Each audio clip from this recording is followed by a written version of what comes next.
Yesus, Kau sungguh baik. Yesus, namamu indah. Yesus, ku cinta Kau selalu.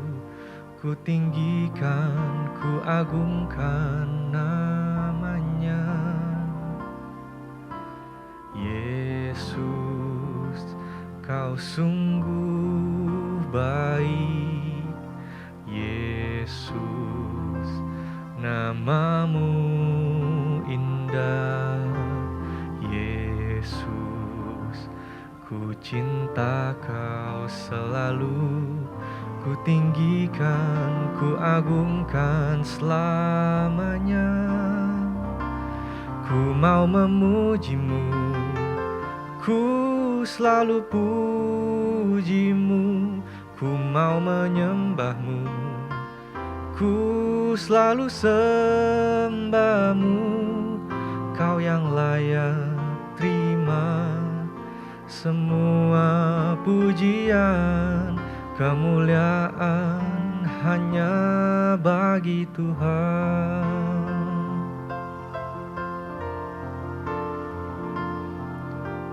Yesus, Kau sungguh baik.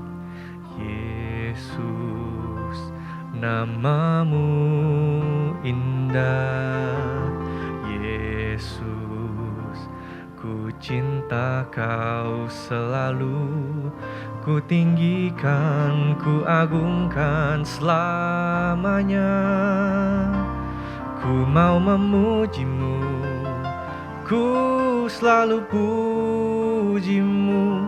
Ku mau menyembahmu, ku selalu sembahmu. Kau yang layak terima semua pujian. Kemuliaan hanya bagi Tuhan. Ku mau memujimu, ku selalu pujimu. Ku mau menyembahmu, ku selalu sembahmu.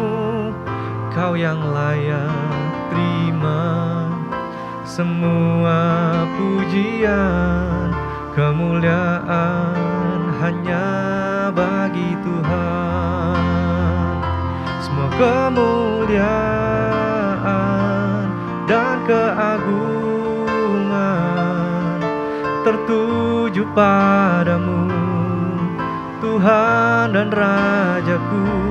Segenap jiwa dan nafasku menyembah Yesus yang hidup. Oh, ku mau memujimu, ku selalu pujimu. Ku mau menyembahmu, ku selalu sembahmu. Kau yang layak terima semua pujian. Kemuliaan hanya bagi Tuhan. Ku mau memujimu, ku selalu pujimu. Ku mau menyembahmu, ku selalu sembahmu. Kau yang layak terima semua pujian. Kemuliaan hanya bagi Tuhan. Kau yang layak terima semua pujian. Kemuliaan hanya bagi Tuhan. Kau yang layak terima semua pujian. Kemuliaan hanya bagi Tuhan.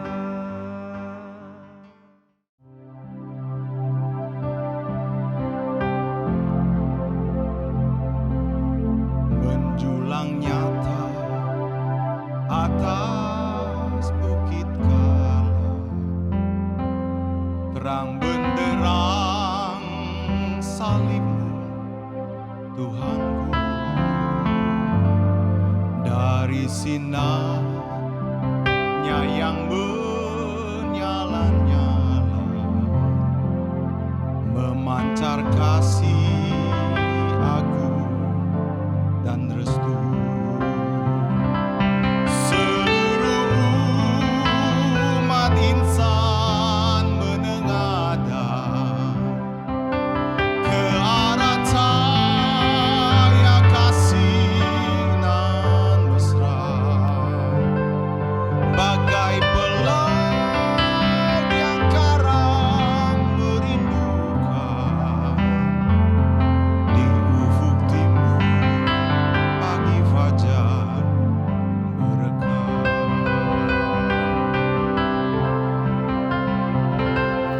Menjulang nyata atas bukit kala, terang benderang salibmu Tuhanku, dari sinarnya yang menyala-nyala, memancar kasih agung dan restu. Seluruh umat insan menengadah ke arah cahaya kasih nan mesra, bagai pelaut yang karam merindukan di ufuk timur pagi fajar merekah. Di ufuk timur pagi fajar merekah. Di ufuk timur pagi fajar merekah.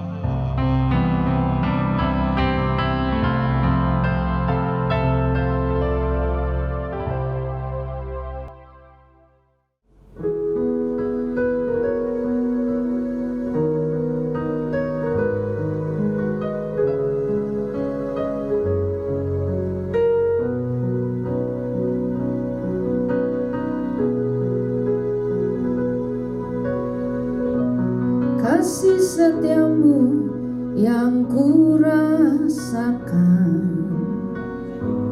lebih tinggi dari langit biru.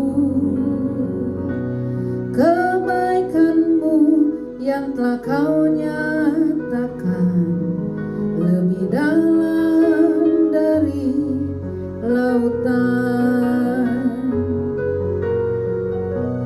Berkat-Mu yang telah ku terima sempat membuatku terpesona.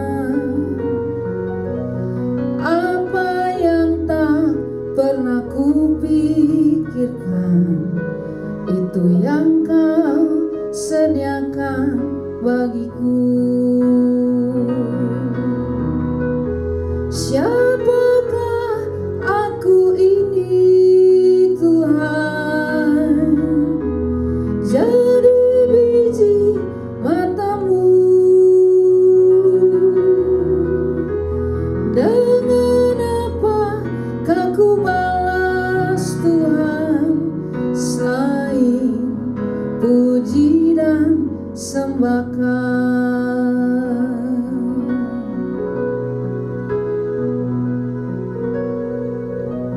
Kasih setiamu yang ku rasakan lebih tinggi dari langit biru. Kebaikan-Mu yang telah kau nyatakan lebih dalam dari lautan. Berkat-Mu yang telah ku terima sempat membuatku terpesona. Apa yang tak pernah ku pikirkan, yang Kau sediakan bagiku. Siapakah aku ini Tuhan? Jadi biji mata-Mu. Dengan apakah ku balas Tuhan selain puji dan sembah Kau? Siapakah aku ini Tuhan? Jadi biji mata-Mu. Dengan apakah ku balas Tuhan selain puji dan sembah Kau? Selain puji dan sembah Kau, selain puji dan sembah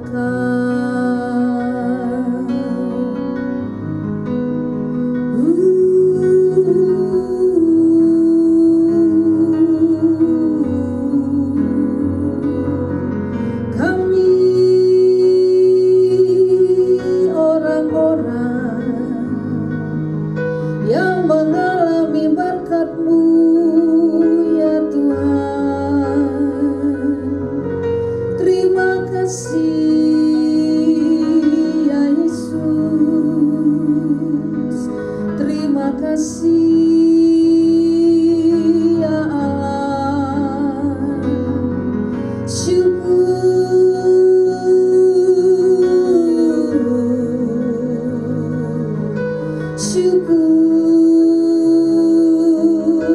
Tuhan Yesus.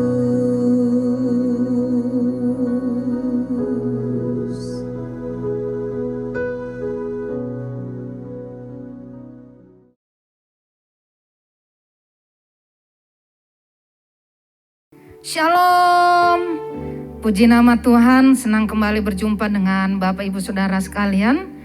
Dan di pagi hari ini kita yakin dan percaya bahwa kita sedang diberikan kesempatan sekali lagi untuk boleh menikmati kasih setia Tuhan. Kita percaya bahwasannya kesetiaan Tuhan selalu baru di dalam hidup kita dan tetap untuk selama-lamanya. Pagi hari ini saya mengajak Bapak Ibu Saudara, mari kita sama-sama datang bersyukur kepada Tuhan untuk setiap kasih dan anugerah Tuhan atas setiap kehidupan kita. Sebab Dia Allah Immanuel, Dia Allah yang selalu beserta dengan setiap kita. Haleluya.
Engkau membuktikan kasih dan setia Tuhan atas hidup kami. Kami percaya Engkau sungguh Allah Immanuel, Allah yang benar-benar beserta dengan kami. Di dalam lembah yang kelam Engkau ada Tuhan. Di dalam saat-saat kesesakan Engkau ada ya Allah. Engkau memberikan kami penghiburan. Engkau menuntun kami. Dan tidak pernah Engkau membiarkan kami tersesat ya Allah. Engkau Allah penyedia dalam setiap kebutuhan kami. Di hari-hari ini kami memerlukan Engkau Tuhan. Mari pegang erat setiap tangan kami. Haleluya, haleluya.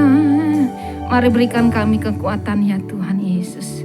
Mari angkat kedua tanganmu dan pandang wajah Tuhan. Minta kekuatan Tuhan. Kau kuatkan aku bertahan.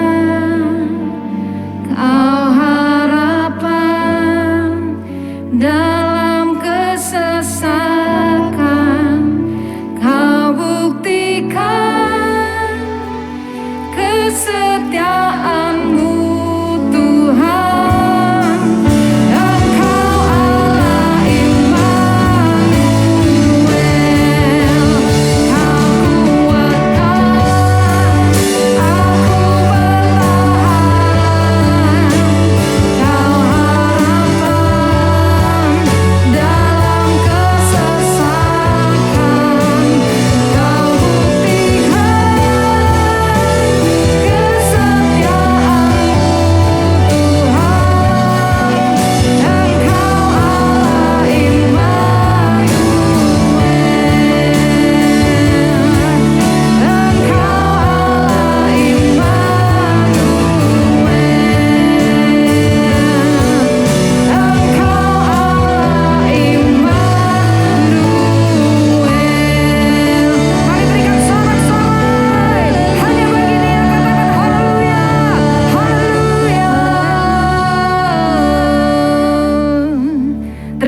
ya Tuhan, kami percaya ibadah pada pagi hari ini pun Engkau ada di tengah-tengah kami dan Engkau beserta dengan kami Tuhan. Terpujilah namamu kekal untuk selama-lamanya. Kami siap untuk bersorak-sorai sebab kami tahu kesukaan bagimu adalah kami menyenangkan hati Tuhan lewat mulut kami, lewat pujian kami. Di dalam nama Tuhan Yesus Kristus, setiap kita yang siap diberkati Tuhan, sama-sama katakan amin. Beri sorak-sorai bagi Tuhan Yesus Kristus. Haleluya, haleluya. Seberapa banyak di antara Bapak Ibu Saudara pagi hari ini saudara merasakan sukacita Allah ada di tengah-tengah saudara, dan saudara merasakan bahwa kasih setia Tuhan tidak pernah beranjak atas hidupmu dan hidupku. Haleluya. Yang percaya katakan amin. Denganmu Tuhan ku kan berjalan.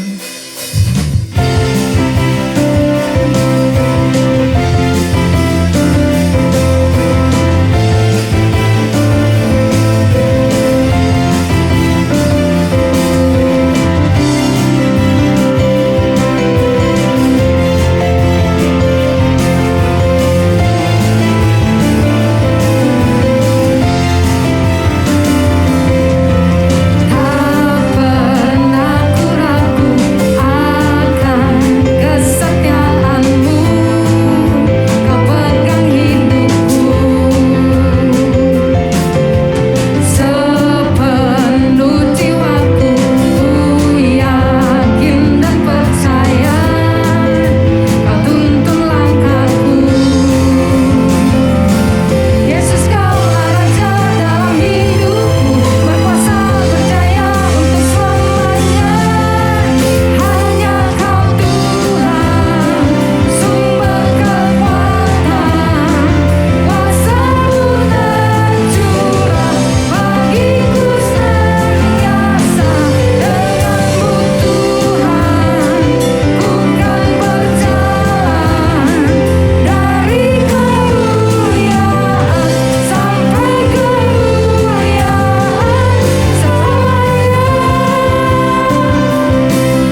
hidupmu dan hidupku. Puji Tuhan.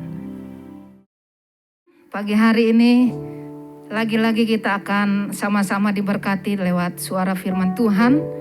Pagi hari ini biarkan kasih Tuhan siap untuk menyapa kehidupan kita secara pribadi lepas pribadi. Jangan biarkan ada di antara kita yang terlewatkan berkat Tuhan, sebab Tuhan sangat rindu untuk berbicara atas setiap kita. Haleluya.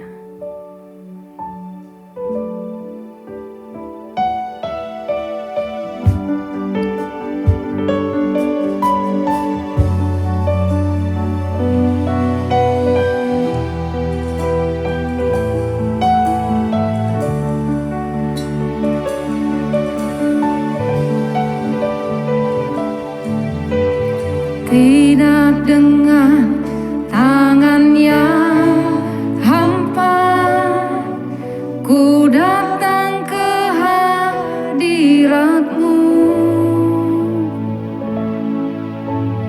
menyatakan rasa syukurku atas segala berkat-Mu.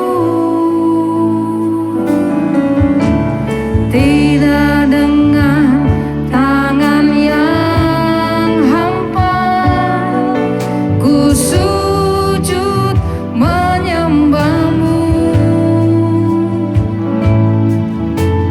persembahkan seluruh hidup.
Puji Tuhan, Bapak Ibu Saudara-saudara dimanapun saudara berada pada siang hari ini, kita percaya Tuhan ada bersama-sama dengan kita.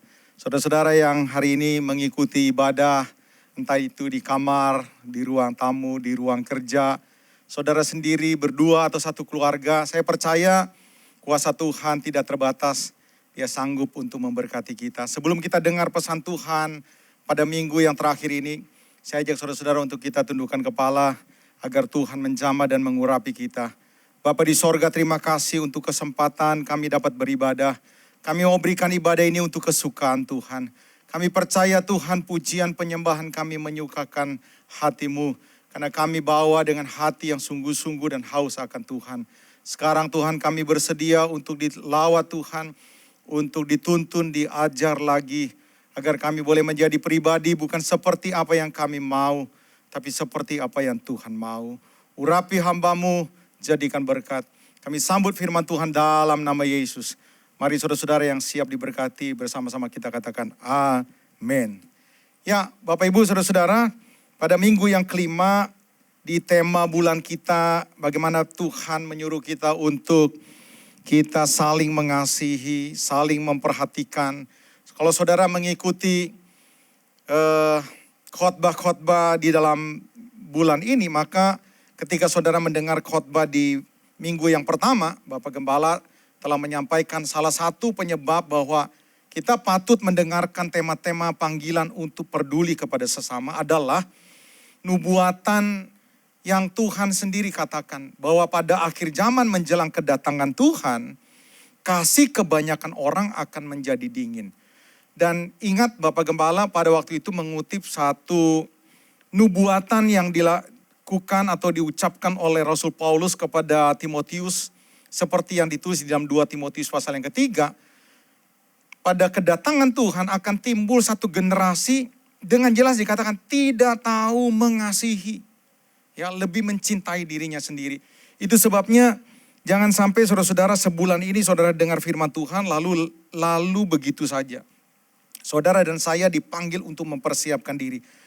Nah, untuk memperlengkapi bulan ini, hari ini kita akan mendengarkan satu tema yang saya beri judul Amal Kebaikan Sangat Penting Bagi Orang Kristen.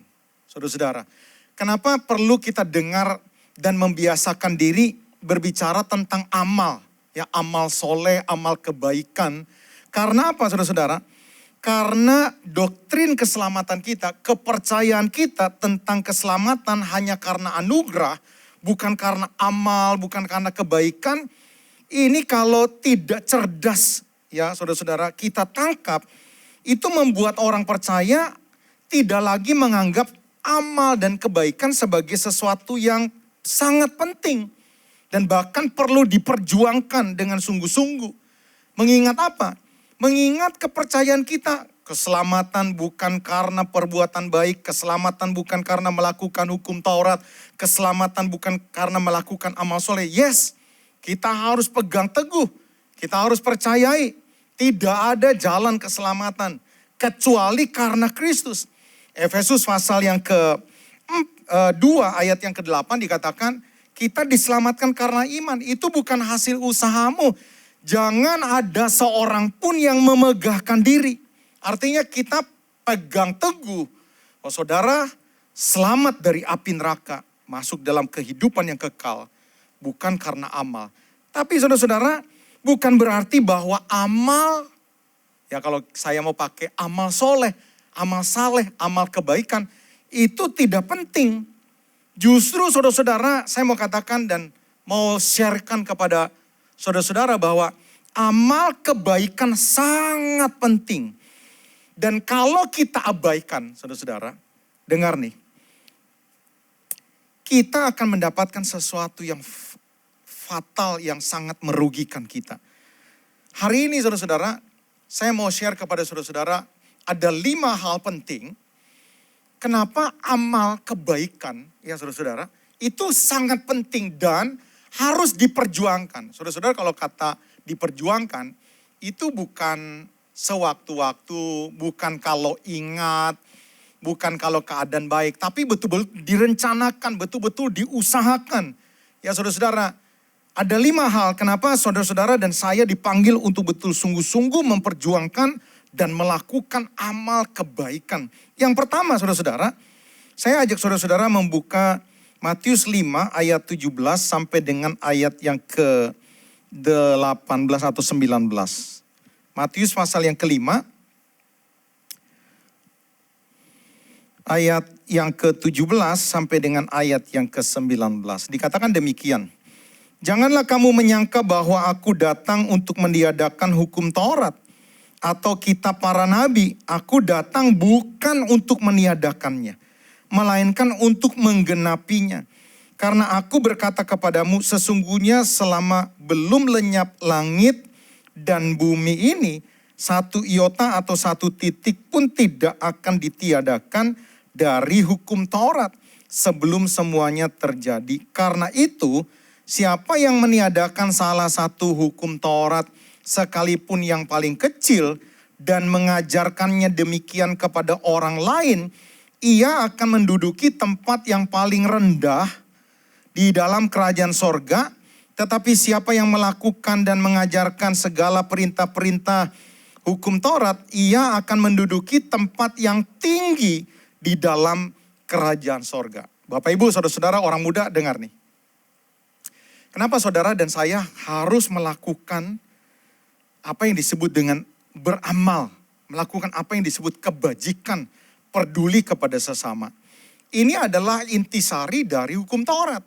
Sekali lagi, kalau saudara dengar khotbah Bapak Gembala di minggu pertama, dari Kejadian sampai Wahyu, itu terangkum dalam 2 hukum. Yang pertama, kasihlah Tuhan dengan segenap kekuatan, dengan segenap pikiran, dengan segenap hati, dan seterusnya.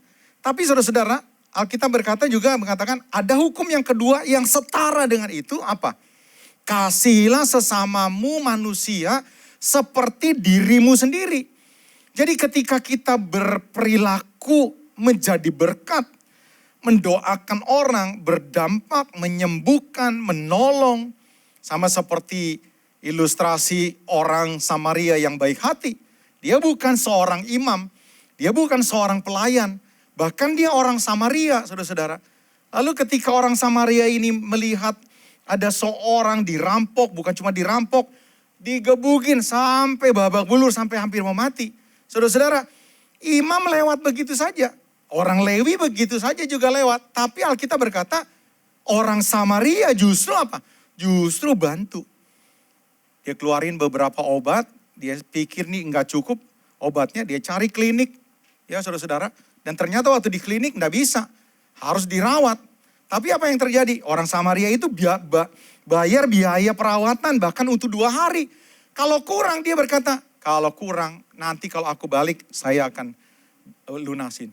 Jadi artinya saudara-saudara bahwa hukum Taurat itu berbicara bagaimana kita berdampak dan Alkitab berkata ini tidak dibatalkan. Jadi jangan sampai saudara-saudara berpikir wah ini sudah digenapi oleh Kristus. Ya dia genapi untuk apa? Untuk menebus kita karena tidak ada seorang pun yang sanggup untuk melakukan hukum Taurat. Tapi ketika akhirnya Tuhan Yesus telah menjalankan hukum Taurat sebagai syarat penebusan dosa buat kita, Alkitab berkata kita harus mengikuti jejaknya. Kita dipanggil untuk hidup, bertumbuh, hidup berdampak dan melakukan hukum Taurat. Ingat yang pertama ya, kenapa saudara dan saya, dengar orang muda, saudara dipanggil untuk berdampak. Lakukan kebaikan kepada banyak orang, tidak peduli siapa namanya, Timotius kah atau Hasanuddin kah. Ya, kalau saudara diperhadapkan dengan kebetulan ada di depan saudara, saudara cek and recheck dan ternyata dia membutuhkan pertolongan.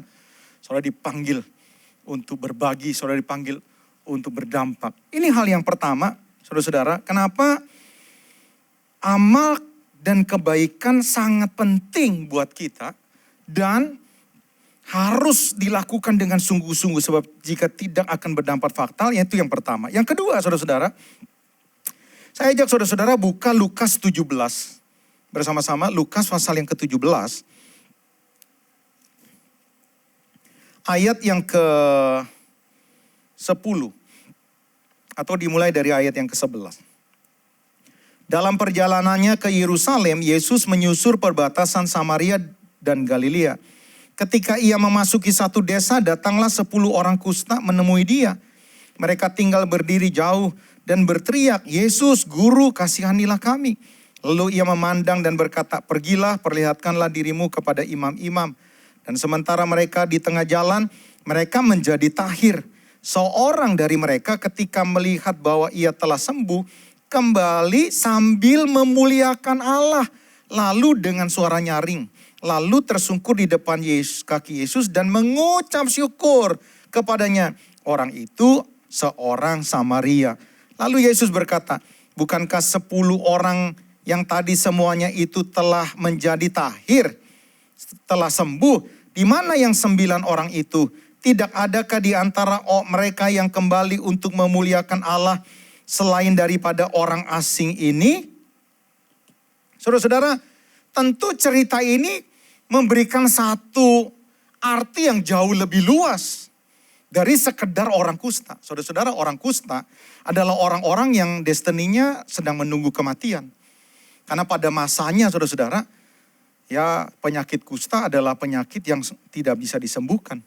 Saya pernah tinggal di daerah Tangerang, umur-umur 3 tahun, 4 tahun. Dekat rumah sakit Sintanala, di mana orang-orang kusta dirawat di situ. Dan beberapa mereka kadang-kadang suka terlihat keluar gitu. Dan kami melihat mereka tuh ada yang kupingnya tidak ada yang jari-jarinya udah buntung. Dan rata-rata mereka yang parah, rata-rata mereka meninggal dunia. Tentu pada masa sekarang ya obat sudah begitu canggih sehingga bisa terselamatkan. Tapi kalau 40-50 tahun yang lalu saja ini penyakit berbahaya, apalagi 2000 tahun yang lalu. Jadi orang kusta sebenarnya adalah orang-orang yang tidak lagi memiliki pengharapan. Bahkan di masa Tuhan Yesus, di masa perjanjian lama atau bahkan sebelumnya, saudara-saudara, sebelum Tuhan Yesus, itu orang-orang kusta adalah orang-orang yang harus disingkirkan dari masyarakat kebanyakan.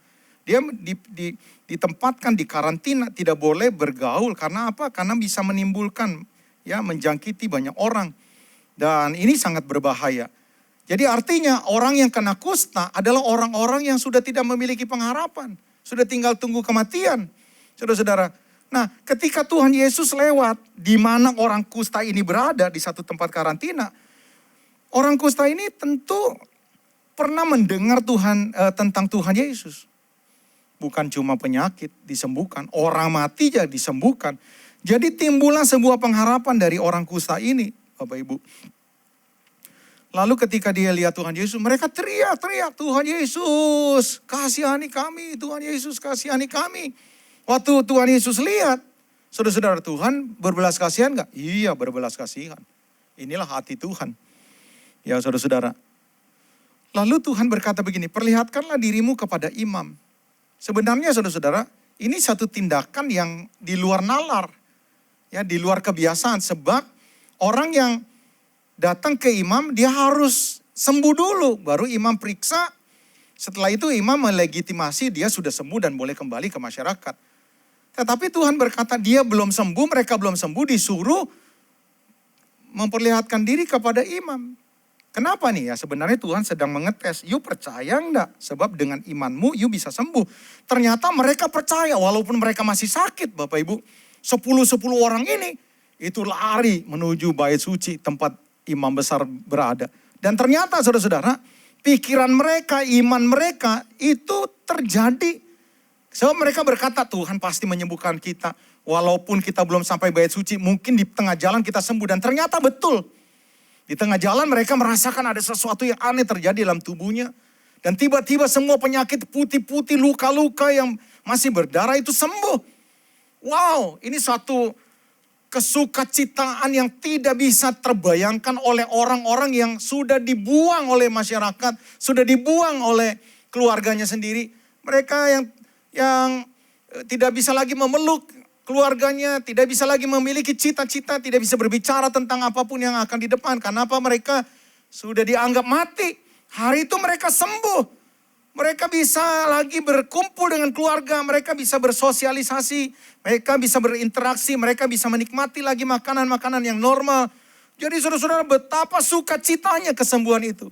Tetapi ada yang menarik saudara-saudara. Waktu 10 orang kusta ini sembuh, saudara-saudara, mereka akhirnya tidak ke imam besar, mereka tidak ke bait suci, saking senangnya mereka semua pulang. Karena udah bertahun-tahun mungkin mereka juga sekaligus sangat senang, sukacita, mau ketemu kekasihnya, mau ketemu bapaknya, mau ketemu anaknya, mau ketemu istrinya mungkin saudara-saudara. Dan mereka betul-betul pulang. Tapi ada satu pembeda. Ada seorang kusta, dan orang ini orang Samaria lagi. Saudara-saudara, waktu dia lihat dia sembuh, saudara-saudara apa yang terjadi? Dia begitu terharu, dia menangis. Dia tidak pulang walaupun dia sudah rindu keluarganya, dia tidak pulang. Ngapain? Apa yang dia lakukan? Dia balik kepada Tuhan Yesus. Ngapain dia balik kepada Tuhan Yesus? Dia tahu bersyukur, dia tahu memuliakan Allah.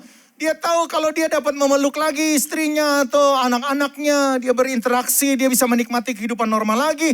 Ini karena kemurahan yang telah dinyatakan oleh Tuhan Yesus.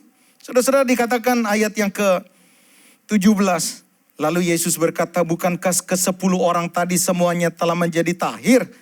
Di manakah yang 9 orang itu? Tidak adakah di antara mereka yang kembali untuk memuliakan Allah? Jadi artinya saudara-saudara, Tuhan mengajar kita untuk tahu bersyukur, tahu berterima kasih. Dan cara yang terbaik dari rasa syukur kepada kita adalah keberdampakan kita. Saya heran ya Bapak Ibu saudara-saudara. Justru saat-saat susah seperti ini adalah saat yang terbaik. Begitu banyak orang membutuhkan pertolongan. Ini adalah saat di mana kita bisa berdampak kepada orang. Kalau semua orang baik-baik saja ya saudara-saudara. Semua oke-oke saja. Ya pertolongan tidak begitu terasa, tidak bisa begitu berdampak. Sekarang ini begitu banyak orang kehilangan pekerjaan. Begitu banyak orang putus asa, depresi. Perceraian-perceraian terjadi, keretakan-keretakan rumah tangga terjadi. Banyak orang bunuh diri saudara-saudara, banyak orang putus asa. Saat-saat seperti ini justru keberdampakannya, kebaikan kita itu terasa begitu berharga. Sayangnya saudara-saudara, banyak orang-orang percaya tidak menyadari bahwa dia adalah orang kusta itu. Orang yang sebenarnya sudah ditentukan untuk masuk neraka. Di luar Kristus kita binasa, kita kena hukuman Allah. Tapi oleh karena Kristus telah mentahirkan kita, telah menyelamatkan kita. Saudara bisa bayangin, kita selamat bukan untuk 70 tahun, bukan untuk 200 tahun, bukan untuk 1000 tahun. Bermiliar-miliar tahun. Itu karena apa? Karena kasih Tuhan. Kalau saudara nggak menyadari ini, sulit orang untuk berterima kasih. Makanya saudara-saudara, dalam ibadah online ini juga orang sembarangan saja. Kita tidak tahu apakah kita serius beribadah. Kalau saudara di rumah hari ini, saya tidak tahu apakah saudara sudah mandi atau belum. Saudara pakaian rapi atau enggak. Saudara memberikan persembahan atau enggak. Kalau saudara menyadari bahwa saudara adalah orang yang ditebus sama seperti orang kusta itu. Walaupun di rumah saudara-saudara, ini jam 8 nih saudara udah siap-siap, saudara sudah mandi. Saudara ambil amplop atau saudara siap-siap mentransfer. Ya saya tidak mau nyinggung-nyinggung sebenarnya. Tetapi saudara-saudara, kita kan tidak bisa mencek. Tapi kalau saudara tahu bahwa saudara adalah orang yang betul-betul telah ditebus dari kebinasaan. Seharusnya kita tahu berterima kasih. Salah satu cara yang baik untuk kita berterima kasih Bapak Ibu saudara-saudara. Apa saudara-saudara? Ketika kita berdampak. Ketika kita menjadi alat perpanjangan Kristus. Ketika kerajaan sorga kabar baik itu terberitakan lewat perbuatan baik kita. Ini hal yang kedua. Yang ketiga saudara-saudara, kenapa amal ya Bapak Ibu, kebaikan itu sangat penting. Dan harus betul-betul diperjuangkan. Bukan kalau ya baik, bukan kalau ingat, bukan kalau hal itu membuat nama kita tersanjung, kita akan sedikit keren. Ya bukan keadaan baik-baik saja, enggak. Dalam segala keadaan kita dipanggil untuk mempergunakan kesempatan. Yang ketiga saudara-saudara, saya ajak saudara-saudara buka di dalam Efesus pasal yang keempat. Efesus pasal yang keempat.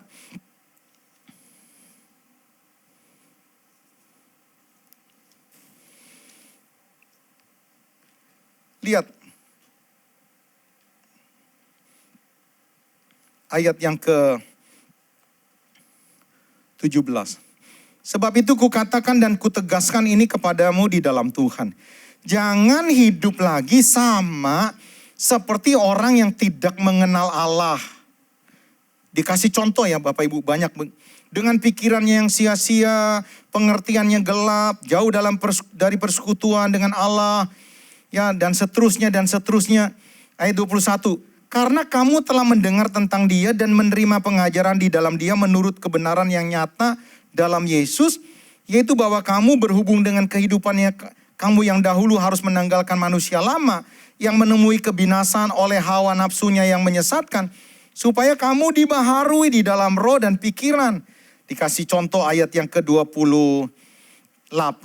Orang yang mencuri jangan mencuri lagi, tetapi baiklah ia bekerja keras dan melakukan pekerjaan yang baik dengan tangannya sendiri, supaya ia dapat memberi sesuatu kepada orang yang berkekurangan. Ayat 29, ini paralel sama nih. Janganlah ada perkataan kotor keluar dari mulutmu, tetapi pakailah perkataan yang baik untuk membangun di mana perlu, supaya mereka yang mendengarnya beroleh kasih karunia. Bapak Ibu Saudara-saudara, kenapa orang-orang percaya patut memperjuangkan, patut melakukan keberdampakan hidup? Ya, bisa dengan apa? Bisa dengan talenta kita. Bisa dengan apa? Bisa dengan uang kita. Bisa dengan waktu kita. Bisa dengan semua apa yang kita bisa lakukan supaya orang bisa terbantu, orang bisa tertolong, orang bisa mengenal Tuhan. Karena lihat ya, amal dan kebaikan serta kesalehan hidup itu sebenarnya adalah buah dari apa? Buah dari pembenaran. Orang yang lahir baru seharusnya memang seperti itu. Jadi perlu dipertanyakan nih Bapak Ibu. Saya enggak tahu saudara sudah Kristen berapa lama. Ada yang Kristen ya sejak di kandungan karena mamanya Kristen. Waktu di dalam kandungan aja udah ke gereja. Ya, Kristen sejak dalam kandungan. Artinya ya dia memang keluarga Kristen. Tapi ada beberapa orang Kristen yang mungkin dari kepercayaan lain. Ada beberapa orang-orang Kristen yang baru. Saudara dengar, tidak peduli saudara Kristen yang lama atau baru atau setengah baru. Tapi saudara-saudara, seyogianya orang yang lahir baru, dia memiliki satu kemampuan, satu kekuatan untuk memiliki kehidupan juga yang baru. Alkitab berkata, kamu telah meninggalkan kehidupan yang lama. Makanya di dalam ayat yang ke-28, biar kehidupan yang lama itu mencuri. Tapi setelah kenal Tuhan, bertobat, tidak mencuri lagi. Apakah tinggal di situ? Tidak. Disuruh apa? Untuk bekerja. Ya, bukan cuma minta, apalagi nyolong, saudara-saudara. Tapi disuruh bekerja, bukan cuma sekedar bekerja. Bekerjanya excellent, baik. Orang bekerja excellent, saudara-saudara saat-saat ini saudara perlu bekerja dengan excellent. Kompetitor begitu banyak, semakin banyak karena pengangguran begitu banyak. Sekarang ini yang dibutuhkan bukan yang sekedarnya saja. Bukan yang biasa-biasa saja, yang extraordinary, yang excellent. Nah, saudara saat-saat ini ya biasa-biasa saja, presentasi biasa-biasa saja, kerja biasa-biasa saja, mimpin pujian biasa-biasa saja, khotbah biasa-biasa saja. Saudara dengar, saudara nggak kepake. Sekarang ini saudara dipanggil, saudara masuk dalam kompetitor untuk apa? Melakukan yang terbaik. Supaya apa? Ya supaya saudara yang terpilih. Nah ketika saudara akhirnya terpilih oleh karena saudara kerja yang baik, kerja yang excellent, maka berkat akan mengalir. Pertanyaannya, apakah berkat mengalir ini hanya untuk diri sendiri? Enggak. Ayat 28 dikatakan, supaya apa? Supaya kamu dapat berbagi. Jadi artinya saudara-saudara, orang yang lahir baru seyogianya memiliki karakter-karakter yang baik. Hari-hari ini engkau pelit ya. Ya saudara punya alasan, ya gimana susah. Atau saudara punya simpanan tapi saudara pura-pura kelihatannya susah supaya tidak ada yang minta.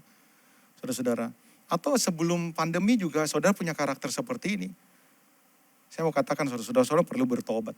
Ini bukan ciri orang benar. Ciri orang yang lahir dari Allah. Dia punya hati Allah. Kalau saudara dengar khotbahnya minggu kedua, ya Bapak Pendeta Paul Taksibarani, saudara-saudara, nothing without love, saudara-saudara. Salah satu yang dia khotbahkan adalah, kenapa nothing without love? Karena kasih itu adalah Allah itu sendiri. Sebagai pribadi yang memiliki Allah, dia seharusnya memiliki hatinya Allah. Dan saya mau kasih tahu, hati Allah adalah kepedulian. Ya saudara jadi orang Kristen begitu lama. Lihat orang susah kok enggak peduli. Ya lihat orang-orang depresi, bodoh amat, itu bukan urusan gue. Seperti itu. Saudara perlu dipertanyakan, apakah engkau orang yang betul-betul lahir baru atau tidak. Ini yang ketiga. Yang keempat Bapak Ibu, kenapa saudara dan saya harus memperjuangkan apa? Kebaikan, amal. Bukan untuk selamat. Saudara-saudara. Yang keempat, dengan amal, lihat ya. Dengan kebaikan dan kesalehan hidup. Saudara dan saya itu sedang mempresentasikan Kristus. We are the representative of Christ. Dimanapun saudara berada, Bapak Ibu dengar. Saudara adalah wakilnya Tuhan. Apakah saudara betul-betul jadi dutanya Tuhan? Dimanapun saudara berada. Oh Tuhan berkeliling, kalau saudara baca dalam Kisah Rasul ya, Tuhan berkeliling melakukan apa? Melakukan pekerjaan baik, melakukan perbuatan baik. Dimanapun dia berada, dia tidak tega ngelihat orang susah, dia tidak tega melihat orang yang tertindas, dia tidak tega melihat orang-orang yang terluka. Dia selalu masgul hati, selalu jatuh belas kasihan.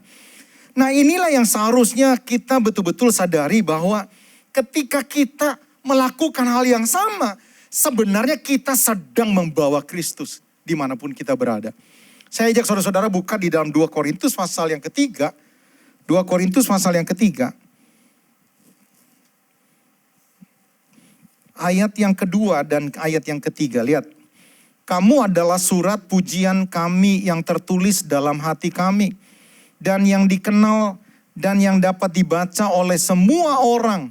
Karena ternyata bahwa kamu adalah surat Kristus. Yang ditulis oleh pelayanan kami.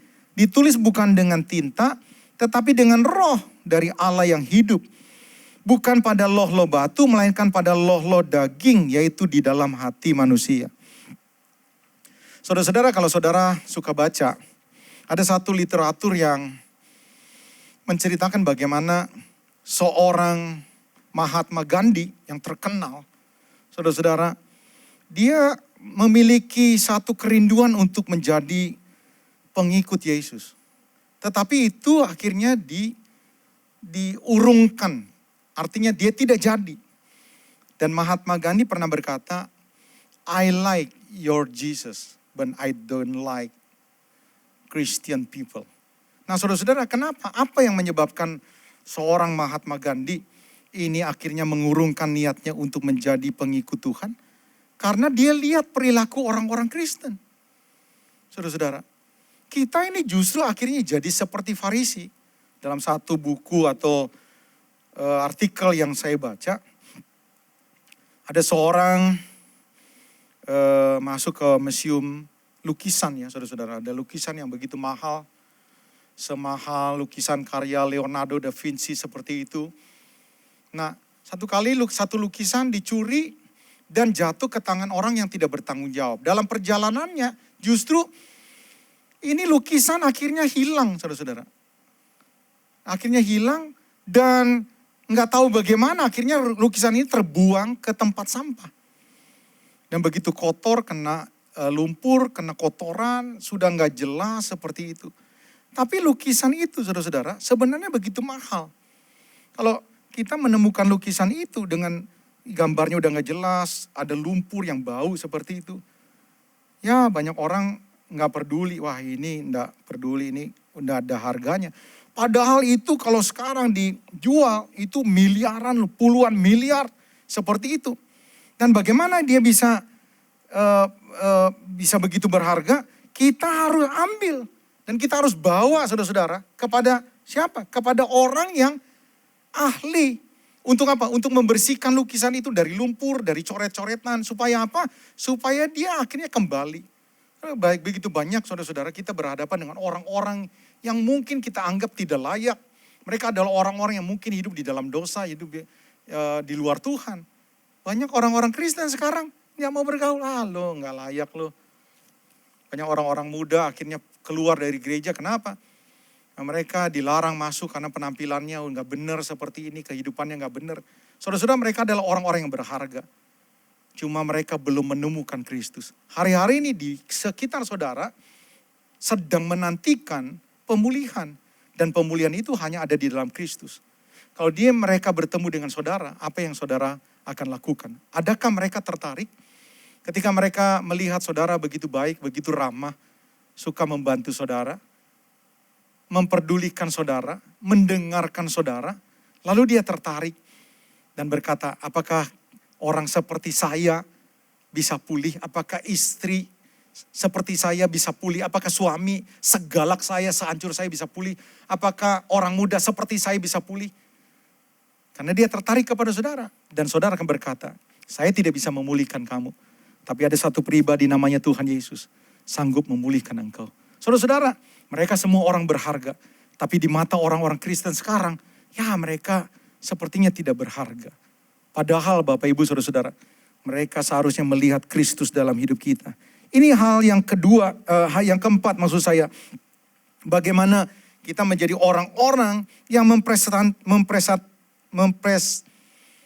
mempresentasikan Kristus di dalam kehidupan kita. Lewat apa? Lewat senyuman saudara. Lewat uang saudara. Lewat pertolongan saudara. Lewat kehangatan saudara. Yang terakhir Bapak Ibu. Kenapa amal dan kebaikan itu harus betul-betul kita perjuangkan. Ya saudara-saudara, kapanpun, ya dimanapun kita berada, saudara kita perlu perjuangkan sungguh-sungguh. Dengar ini yang terakhir. Karena amal dan kebaikan serta kesalehan, dengar nih, menentukan keadaan orang percaya kelak di sorga. Saudara-saudara, sekarang-sekarang ini di Jakarta, di beberapa tempat ya, Surabaya, Medan, itu mall sudah dibuka. Tapi sekarang ada syaratnya. Ya kemarin saya ke LW, saya ditahan sama satpam di situ, ketat. Pak, ditanya, ada surat vaksin nggak? Ternyata Tangerang juga lakukan itu. Dan ini sudah dilakukan toh. Jadi hanya orang-orang yang memiliki tanda divaksin, sertifikat, ya kartu identitas sudah divaksin yang boleh masuk. Tetapi saudara-saudara, apakah dengan tanda kartu sertifikat sudah divaksin, mereka bisa menikmati seluruh dengan gratis, seluruh apa yang disediakan dalam mall? No. Jadi orang bisa masuk mall, karena apa? Karena kartu vaksin. Tapi saudara-saudara, apakah mereka bisa dengan free menikmati paper lunch, menikmati misalnya ada roti bretok di situ, menikmati begitu banyak yang disajikan? Enggak, mereka harus bayar. Dan saya mau kasih tahu saudara-saudara, di dalam kerajaan sorga, kita bisa saja akan masuk sorga. Karena apa? Karena perbuatan kita bukan yang menyelamatkan. Kita percaya kepada Kristus. Tapi soal apakah saudara layak berdampingan dengan mempelai laki-laki yaitu Kristus? Apakah saudara layak bersama-sama dengan Kristus memerintah dalam kerajaan 1000 tahun? Memerintah dalam langit dan bumi yang baru. Berpadanan dengan Kristus Allah sendiri. Itu sangat tergantung dari apakah saudara memiliki kesempatan untuk menabung, kesempatan untuk berkarya kelak. Saya ajak saudara-saudara baca di dalam Matius 5 tadi. Matius 5 ayat yang ke-19. Lihat nih Bapak Ibu. Saudara-saudara jangan sampai saudara lupa ini. Matius 5 ayat yang ke-19. Tadi kita sudah baca. Karena itu siapa yang meniadakan salah satu perintah hukum Taurat sekalipun yang paling kecil dan mengajarkannya demikian kepada orang lain, ia akan menduduki tempat yang paling rendah di dalam kerajaan sorga. Tetapi siapa yang melakukan mengajarkan segala perintah hukum Taurat, ia akan menduduki tempat yang tinggi dalam kerajaan sorga. Bapak Ibu dengar. Para pria dengar, para wanita dengar, mertua, mantu dengar, siapapun engkau yang mengikuti ibadah hari ini. Engkau sudah Kristen begitu lama, oke. Tapi berapa banyak di antara saudara, engkau nanti akan berjumpa dengan Yesus dan Dan Yesus menyambutmu, Yesus akan berkata kepadamu, engkau akan menjadi pendamping, partnerku untuk memerintah atas bangsa-bangsa. Saudara, berapa banyak saudara punya keyakinan itu? Saudara dengar, kita bisa masuk mall sekarang, tapi tidak semua bisa kita nikmati. Kecuali saudara punya uang banyak. Saudara bisa menikmati semuanya ketika masuk mall. Tapi orang-orang yang cuma punya tiket, lalu tidak punya uang, mereka tidak hanya menonton saja. Saudara-saudara, nanti dalam kerajaan sorga, tidak semua orang bisa berpadanan dengan Kristus. Saudara akan selamat, tapi selamat dengan rasa yang memalukan sekali. Rasul Paulus mengutarakan hal ini saking tidak bisa ngomong mengkalimatkannya. Dia berkata, selamat seperti dari dalam api. Kenapa saudara-saudara? Karena tidak pernah berkarya, tidak pernah berdampak. Makanya Tuhan berkata, kumpulkanlah hartamu di sorga. Jadi selama saudara masih ada, mari kumpulkan hartamu. Dan ini betul-betul akan, sekali kelak saudara akan lihat betapa benarnya orang-orang yang mempraktekkan firman Tuhan. Orang muda, mungkin kau tidak punya banyak uang karena saudara belum bekerja. Tapi bukan berarti kau tidak bisa beramal. Tidak bisa melakukan keberdampakan saudara. Kau punya talent, lakukanlah sesuatu. Engkau bisa mendampingi mungkin oma-oma, orang-orang yang kesepian, atau mendampingi beberapa orang-orang yang membutuhkan. Sama seperti khotbah yang dikhotbahkan oleh Bapak Pendeta Naftali Untung. Ya, kita dipanggil untuk berdampak dengan talenta kita masing-masing. Ketika saudara lakukan ini, ketika saudara memberikan sebagian harta saudara untuk memperhatikan hamba-hamba Tuhan, ladang-ladang misi, sebenarnya saudara sedang memperhitungkan kedudukan saudara kelak di dalam kerajaan sorga. Nah, hari ini Bapak Ibu saudara-saudara, saya challenge. Kalau saudara sudah dengar nih betapa pentingnya melakukan amal, melakukan kebaikan. Adakah saudara menyepelekannya dan saudara isi going dan berkata, ini khotbah gak begitu penting. Atau saudara berkata, Tuhan selama ini aku pelit, selama ini aku tidak pernah berbagi, selama ini aku tidak pernah berdampak, selama ini aku tidak pernah membuat orang akhirnya susah menjadi terhibur, kehangatan. Ini waktunya untuk saudara berkarya. Amin. Mari Bapak Ibu saudara-saudara dimanapun saudara berada, jangan makan kacang dulu di rumah, jangan ke kamar mandi dulu. Mari semua tetap dalam hadirat Tuhan. Saya mau berdoa buat Bapak Ibu saudara-saudara. Saya undang singer ya untuk bersama-sama dengan saya menaikkan satu ungkapan hati kita. Saudara adalah orang yang kusta, sama seperti yang diberitakan oleh firman Tuhan. 10 orang kusta itu. Masa depan saudara adalah api neraka. Tapi Tuhan sembuhkan kita. Dia selamatkan kita. Tidak ada yang dapat kita balas sebenarnya. Tapi itu faktanya, kita sudah diselamatkan. Saudara dan saya patut berterima kasih. Dengan apa? Dengan apa yang ada dalam hidup saudara.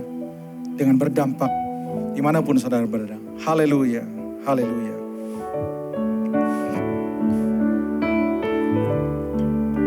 Segalanya yang ku miliki, Yes.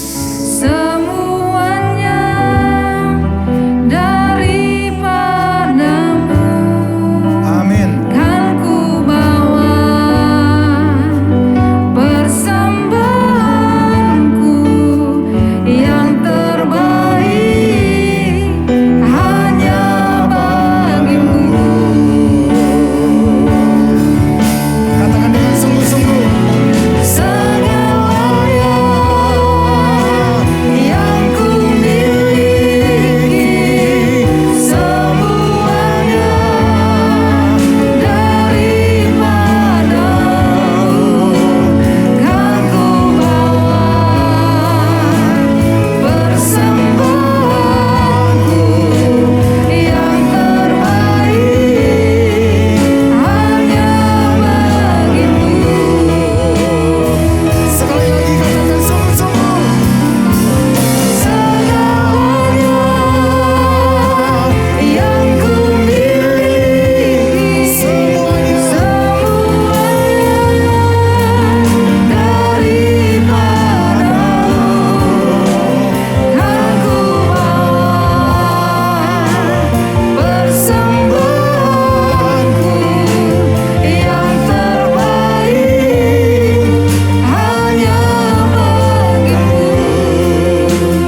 Bapak Ibu Saudara-saudara, pandemi belum selesai.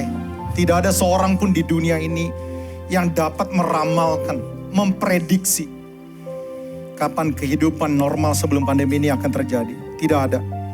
Artinya, segala sesuatu bisa terjadi. Kita berharap membaik, tapi bisa juga terjadi hal-hal yang buruk terjadi di depan. Saya selama 1,5 bulan kami keluarga besar kehilangan 3 orang karena COVID. Kakak saya yang tertua kehilangan istrinya dan anak sulungnya.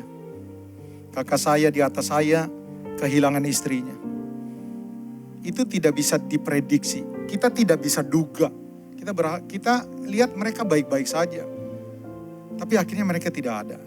Ini bisa terjadi kapan saja. Saudara-saudara, orang mati tidak perlu tua. Orang mati ya dalam keadaan sekarang bisa saja. Berapa banyak saudara peka, inilah waktunya Tuhan. Pandemi ini ada tandanya Tuhan. Untuk apa?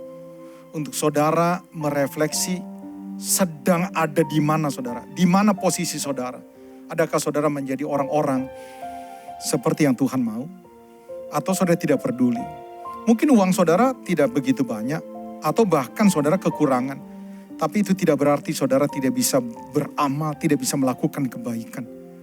Saya challenge kepada orang-orang yang punya uang. Saya tidak tahu uang saudara berapa. Beberapa mungkin ditebak-tebak karena suka posting-posting jalan-jalannya, posting-posting makanannya, posting-posting. Mungkin saudara bisa diukur, wah ini orangnya duitnya banyak. Tapi apakah saudara seperti yang Tuhan sudah firmankan enggak? Barang siapa dikasih banyak, akan dituntut banyak. Saudara yang punya uang banyak, saudara-saudara, kira-kira saudara pernah berpikir enggak? Saudara dituntut banyaknya sama Tuhan seberapa banyak? Dan saudara sudah lakukan enggak? Saudara yang punya banyak talenta, saudara mungkin multi talenta. Tapi berapa banyak talenta saudara pergunakan? Lewat hidup saudara banyak orang pulih, lewat hidup saudara banyak orang semangat lagi, banyak orang putus asa pulih lagi, atau saudara isi going aja. Saudara lewat saja. Namun hari ini kalau Tuhan secara khusus berbicara kepada saudara, mari lembutkan hati saudara. Izinkan Tuhan jamah saudara. Siapapun saudara yang hari ini dengar firman Tuhan, dan engkau dengan jujur berkata, Tuhan hari ini firman Tuhan buat saya nih. Karena saya dikasihi Tuhan. Bolehkah engkau taruh tanganmu di dada? Saya mau berdoa buat saudara. Engkau yang merasa bahwa Tuhan mengasihi saudara dan engkau berkata, hari ini firman Tuhan buat saya nih. Taruh tanganmu di dada. Bapa dalam nama Tuhan Yesus, engkau melihat setiap jemaatmu Tuhan. Para pria, para wanita, para orang tua, para orang-orang muda. Yang merasa hari ini mereka tetap dikasihi Tuhan dan mereka mendengar suaramu Tuhan. Jamah dalam nama Yesus. Supaya mereka Tuhan mulai saat ini, mereka mempergunakan kesempatan yang ada. Mumpung masih kuat, mumpung masih sehat, mumpung masih bekerja, mumpung masih punya uang, mumpung masih memiliki talenta Tuhan jamah.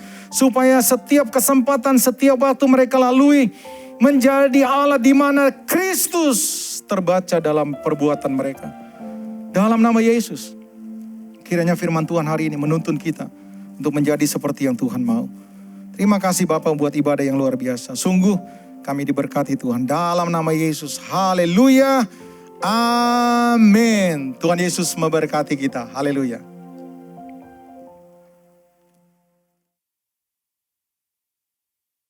Puji Tuhan, saat pagi hari ini kita telah sama-sama diberkati dengan perenungan firman Tuhan yang telah disampaikan oleh hambanya. Biar kiranya setiap kita boleh tetap terus ada di dalam kuasa firman Tuhan. Doa kita juga bersama memberkati hambanya yang telah menyampaikan firman Tuhan. Biar kiranya kuasa Allah, tanda-tanda heran senantiasa menyertai beliau dalam pelayanannya. Tuhan Yesus memberkati. Dan tiba saatnya bagi setiap kita untuk diberikan kesempatan memberi bagi pekerjaan Tuhan. Oleh karenanya Bapak Ibu Saudara dapat mempersiapkan persembahannya. Dan sebelum sama-sama memberi bagi Tuhan, saudara dapat nanti dapat men-scan di layar monitor saudara barcode yang tersedia. Dan kita akan berdoa buat persembahan kita. Kami datang bersyukur kepadamu ya Tuhan pada saat pagi hari ini. Sebab kami tahu Engkau Allah yang senantiasa beserta dalam kehidupan kami. Dan di dalam setiap berkat-berkat Tuhan itu pun senantiasa tercurah dalam kehidupan kami. Oleh karenanya Tuhan ajar kami untuk tetap selalu ingat akan kesetiaan Tuhan yang tidak pernah ada habis-habisnya. Dan di saat pagi hari ini Tuhan ajar kami untuk memberi, bukan saja ketika kami ada di dalam kelimpahan, tetapi di dalam masa-masa yang sukar, Tuhan pun mengajar kami untuk tetap dapat setia memberi bagi pekerjaan Tuhan. Diberkatilah orang yang memberi dan juga menabur bagi pekerjaan Tuhan. Di dalam nama Tuhan Yesus Kristus kami siap untuk menabur. Amin. Selamat memberi, Tuhan Yesus memberkati.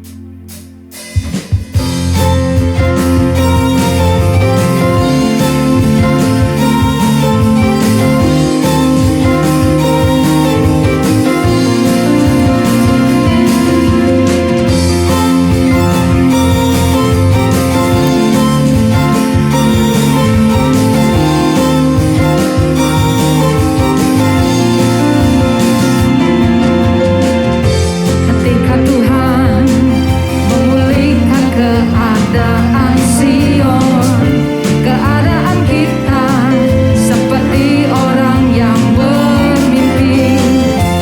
Waktu itu mulut kita penuh dengan tawa, lidah kita dengan sorak-sorai yang menabur dengan mencucurkan air mata, pasti akan menuai dengan sorak-sorai yang berjalan menangis sambil menabur benih, pasti pulang membawa berkas-berkasnya.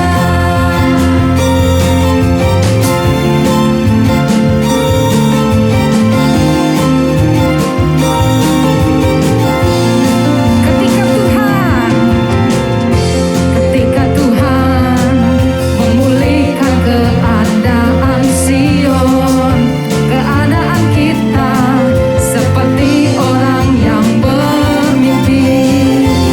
Waktu itu mulut kita penuh dengan tawa, lidah kita dengan sorak-sorai yang menabur dengan mencucurkan air mata, pasti akan menuai dengan sorak-sorai yang berjalan menangis sambil menabur benih, pasti pulang membawa berkas-berkasnya. Yang menabur dengan mencucurkan air mata, pasti akan menuai dengan sorak-sorai yang berjalan menangis sambil menabur benih, pasti pulang membawa berkas-berkasnya. Pasti pulang membawa berkas-berkasnya. Pasti pulang membawa berkas-berkasnya. Haleluya. Terima kasih untuk setiap taburan saudara. Tuhan Yesus memberkati. Dan kita akan menyaksikan Petamburan News.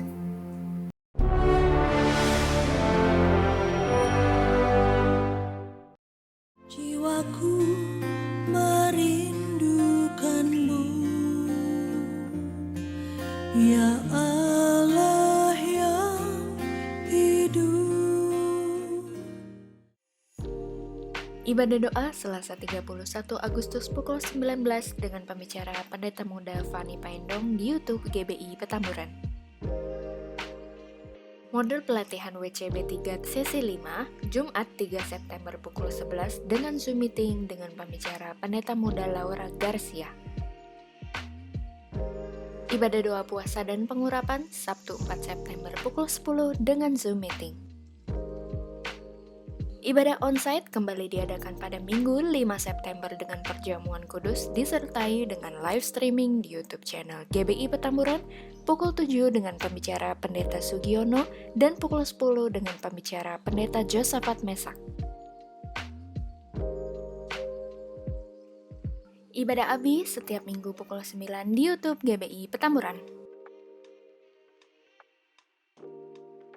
Ibadah Yutero Minggu 5 September digabung Perjamuan Kudus di Ibadah Raya. Jangan lupa ikuti pertempuran Bible Study nanti malam dengan tema Has the Tribulation Begun? Apakah masa kesusahan besar sudah dimulai? Dengan pembicara Pendeta John Max Titalei MTH dengan Zoom meeting pukul 19. Dan pertempuran Bible Study minggu depan dengan tema Teologi Perjamuan Kudus dengan pembicara Pendeta Pembantu Adrian Ko MTH dengan Zoom meeting pukul 19.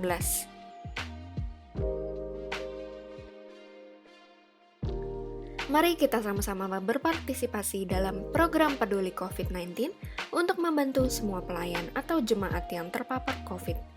Bantuan dapat ditransfer ke rekening BCA yang tertera.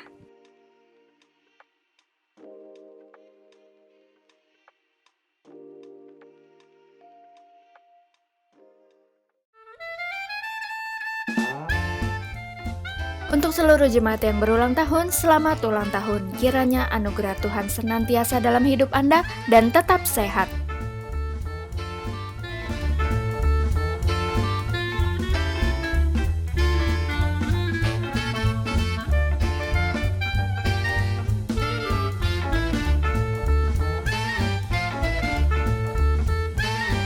Happy Sunday, God bless you.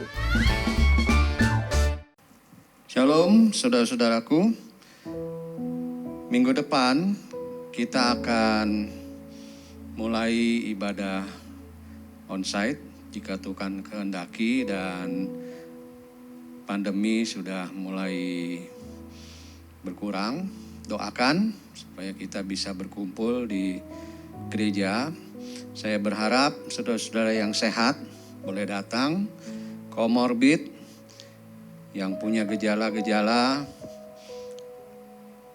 jantung dan sebagainya, please tinggal di rumah dulu ya. Jadi yang sehat saja.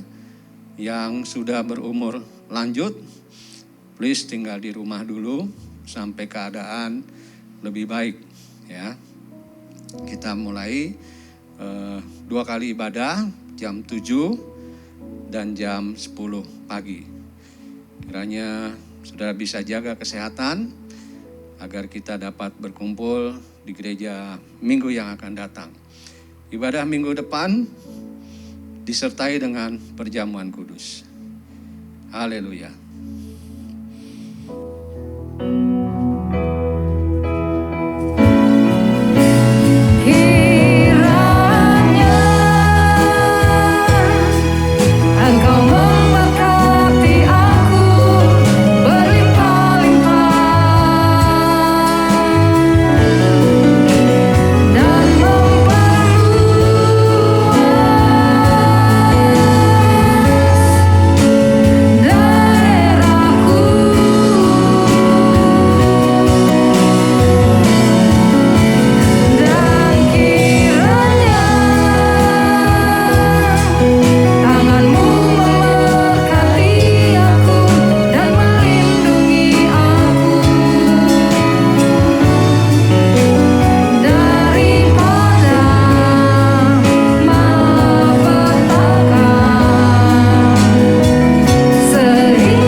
kasih Tuhan untuk firman-Mu yang telah kami dengar pada hari ini.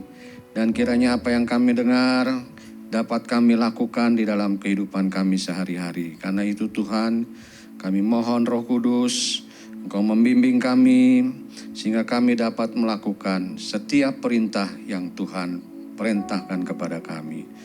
Tuhan Yesus, Engkau berkati hamba-Mu, Pendeta John Max Titalei, dimanapun ia berada dan melayani Tuhan, maka nama Tuhan ditinggikan dan dimuliakan melalui pelayanan, melalui kehidupannya. Terima kasih Tuhan. Tuhan Yesus, kami juga bersuka cita hari ini dengan saudara-saudara kami yang berulang tahun. Kiranya Tuhan terus memimpin hidup mereka, memberkati dan memberi damai sejahtera.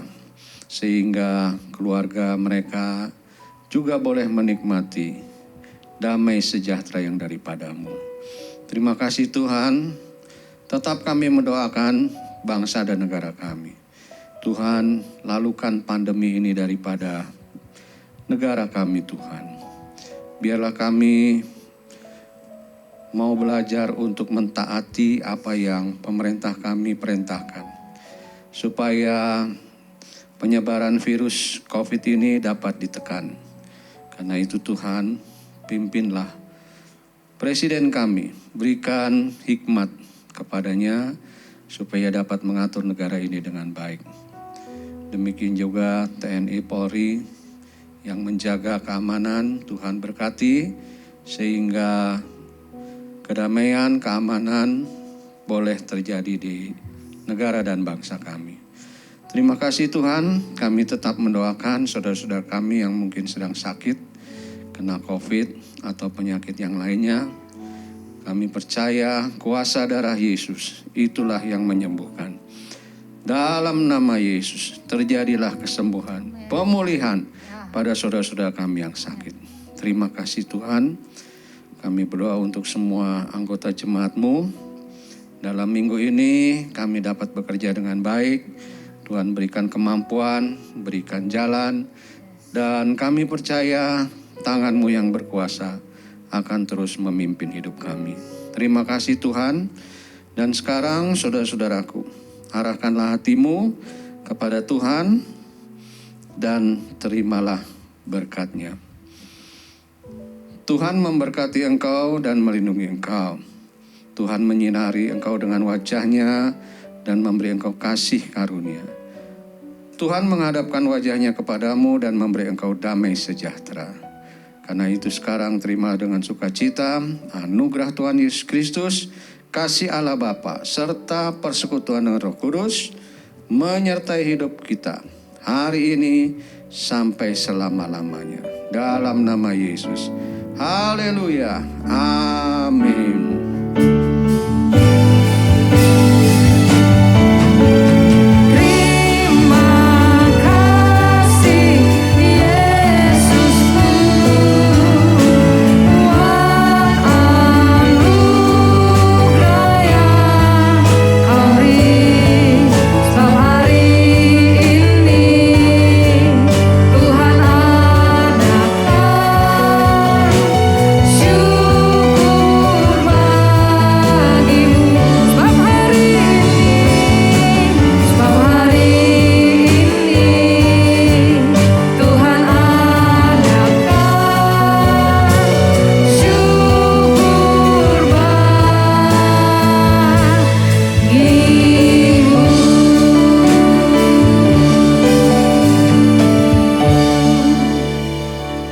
Selamat hari Minggu, Tuhan Yesus memberkati. Sampai jumpa minggu yang akan datang.